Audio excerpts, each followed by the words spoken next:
Ang ating 11 AM update ukol dito sa Bagyong Salome.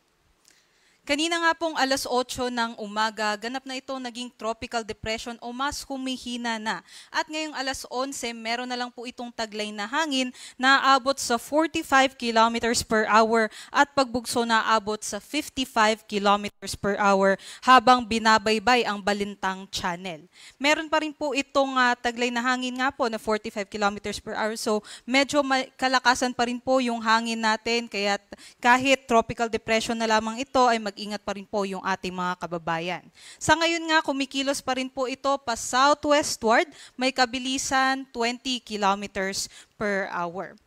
At ngayon nga po nakikita natin yung forecast track and intensity nito, mas hihina pa ito sa susunod na mga oras. Posible nga po mamayang hapon ay mag-close approach po ito sa may Ilocos Norte, at pagsapit naman po bukas ng umaga, posible na po itong mas humina bilang isang remnant low na lamang, o posible din na lumabas na po ito ng ating Philippine Area of Responsibility.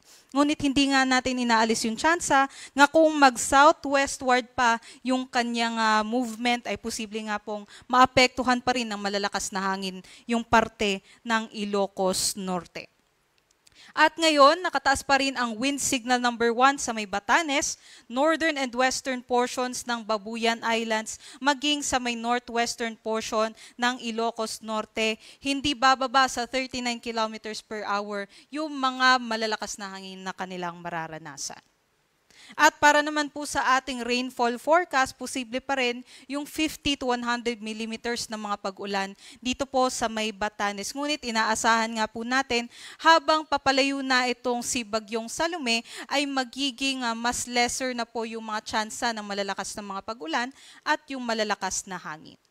Ngunit hindi lamang itong si Bagyong Salome yung ating binabantayan. Meron din po tayong northeasterly wind flow na maaari pong magdala ng malalakas strong to gale force gust o mga bugso ng hangin ngayong araw sa may Cagayan, kabilang na din po sa may Babuyan Islands, Ilocos Norte at Ilocos Sur. At magpapatuloy po ito sa susunod na 2 araw. Posible nga po bukas ito pong mga pagbugso ng hangin dahil sa amihan ng hangin ay mararamdaman pa rin sa may Batanes, Cagayan at sa may Ilocos Norte.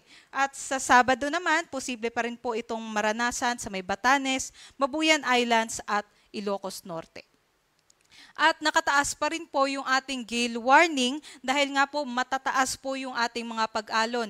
Posible po hanggang 7 meters yung mga pag-alon na mararanasan malapit po sa ating mga dalampasigan, which is delikado po yan sa ating mga mandaragat na kahit anong klase po na sea vessels ay bawal po maglayag ngayong araw. At sa susunod pa rin po na mga araw dahil naman po yan sa northeasterly wind flow. Yun nga po, nakataas ang gale warning sa may Batanes at Babuyan Islands. Ngunit sa may western and eastern seaboards naman po ng ating bansa, posible pa rin po yung mga katamtaman na mga pag-alon hanggang 2.5 meters. At hindi lamang po itong si Bagyong Salome ang ating posibleng magdala ng mga maulat at maulap na panahon.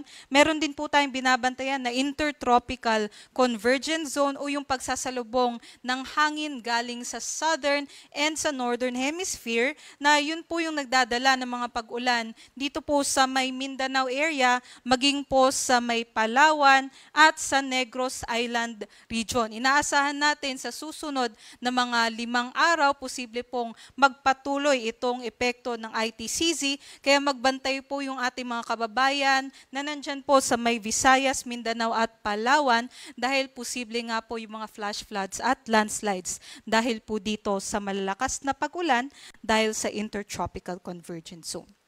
At yan lamang po yung latest galing dito sa Pag-asa Weather Forecasting Center. Ito po si Lian Loreto. Next update po natin ay mamaya na pong alas 5 ng hapon. Magandang tanghali po at mag-ingat po tayong lahat.